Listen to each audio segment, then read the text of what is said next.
You ask Tiger to calculate. This deals with linear inequalities with one unknown. The final result is x smaller than -2.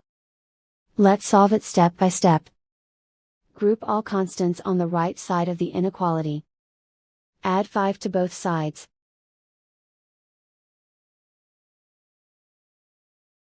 Simplify the arithmetic.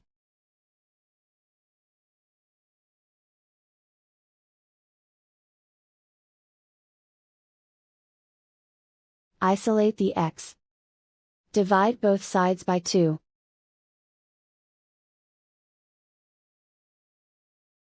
Simplify the fraction.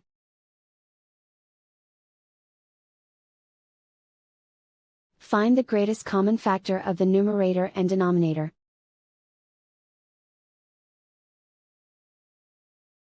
Factor out and cancel the greatest common factor.